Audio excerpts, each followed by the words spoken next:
teaching and learning in a unique presentation. So watch and learn.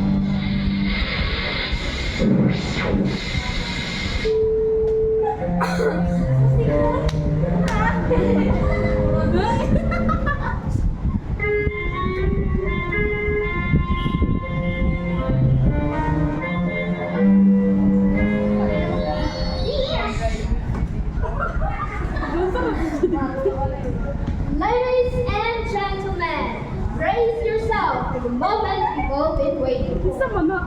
Ladies and friends, let's give a warm welcome to our principal, Miss ICT 2023, Miss Nancy Casigua.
Good morning, everyone.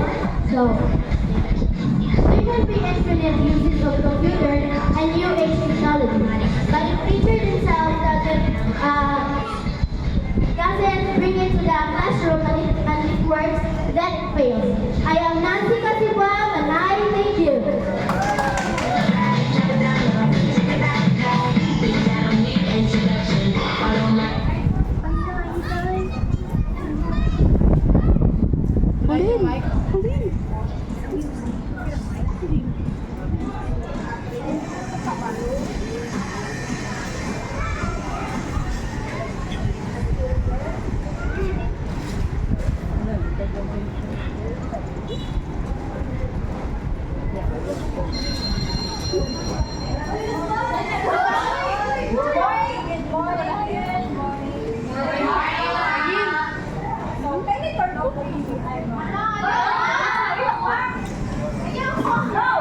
Just follow what I say, and that's one of my rules.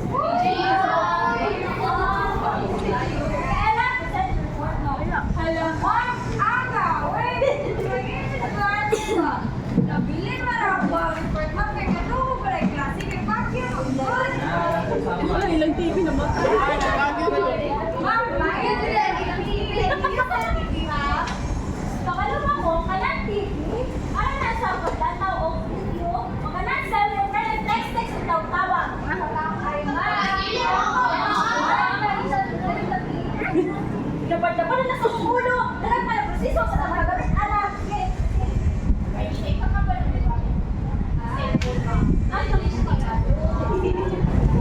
Luyang ma'am.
News, no bias. News with no assumption. Delivering nothing but the truth. This is DWCC 95.6 ICT News Radio 10. Your news, your hour, Broadcasting live here in Negros Oriental State University. Good morning, Philippines. Good morning, Northunians. This is Ivan Kaday. And this is Jory Gutierrez, serving you the hottest and the most leading news of the hour. Your news, our business. For the headlines, For the international news, ICT policies for international that are applicable to teaching and learning were discussed. for the national news, ICT national policies were being reviewed. For the local news, different ICT safety issues were tackled to create awareness for everyone. Here are the detailed news. ICT policies for international that are applicable to teaching and learning were discussed. Let's hear for Gislyn Cabanag for her report. The international policymakers joined forces to successfully implement ICT in educational practice to address the individual needs of students, the implications of technologies for student assessment, and teachers' learning to successfully implement technology.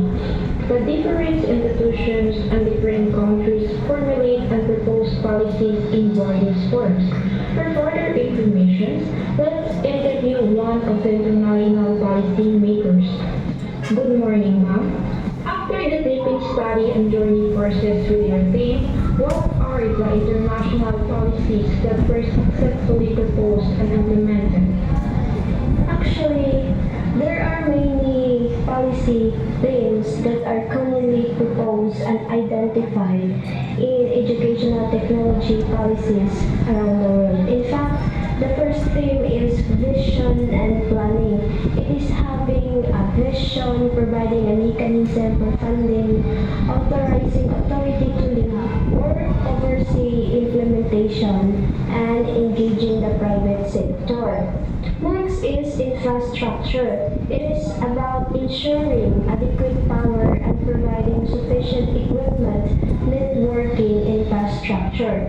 The third one is teacher training. It is to support teachers in their use of ICT by providing ICT-related training, or what we call the technical and pedagogical for them. The fourth thing is skills and competencies. It is about identifying ICT literacy or digital competency standards and offering related training, support, assessment, and certification. Then, next is learning resources. It is about supporting the development, dissemination, and utilization of digital learning resources. And the last one is equity, inclusion, and safety. It is about prioritizing through equity, provision, and approaches related to the use of ICTs in education. Thank you, ma'am. Those are some of the policy themes that are commonly identified in educational technology policies around the world. This is Jesslyn Cabanag reporting your news, our business. Back to the station. Thank you, Ms. Giseline Cabanag. ICT national policies that are applicable to teaching and learning were being reviewed. Let's hear for Baldado Ronaldin for her report. The national ICT policy is a policy put into place so that the government and stakeholders can have access to information that is committed to bringing digital technology to all individuals and communities. According to Other Rani 2017, the provision of ICT to academic staff and students is critical to recommend them to more effective learning environments. By overcoming the needs and reinforcing the functional aspects, it may help decision makers to employ academic staff on an investigation on the status of the development of ICT in improving the teaching and learning environment in educational institutions. To know about the different national ICT policies, let's interview on the policy makers. Good morning, ma'am. What are the national ICT policies that are applicable to teaching and learning? Some of the national ICT policies are data protection and privacy policy, collaboration and partnerships, open educational resources, and technology integration on curriculum. The data protection and privacy policy includes guidelines on data protection and privacy to ensure the secure handling of student and teacher information. The collaboration and partnership policy is about encouraging collaboration between educational institutions, industry, and government entities to leverage resources and expertise for the effective implementation of ICT in education. The Open Educational Resources Policy includes encouraging the use of digital resources and open educational content to facilitate learning and reduce barriers to access is another common aspect of ICT in education policies. And the Technology Integration and Curriculum focuses on integrating ICT in curriculum across subjects, promoting the use of technology as a tool for learning and enhancing educational outcomes. Thank you, ma'am. Those some of the national ICT policies that are applicable to teaching and learning. This is Ronaldin Baldado reporting. Your news, our business. Thank you, Ms. Baldado, for your report. Don't change your radio station. We'll be right back for more news after this short break.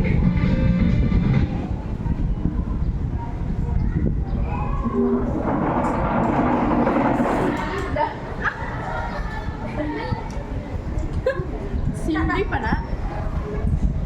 Selfie stick lang. So,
And now we're back. You're listening to DWCC 95.6 ICT News Radio FM. Your news, our business.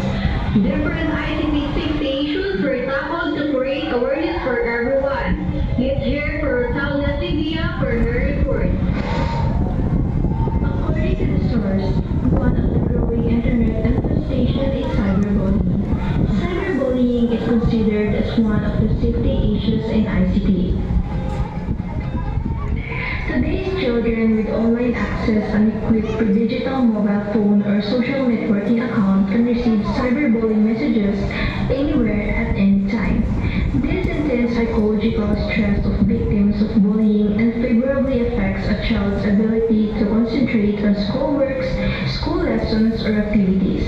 Children who experience classic bullying and cyberbullying adversely affect their academic performance. For further information, let's interview one of the ICT experts. Good morning, Ma'am.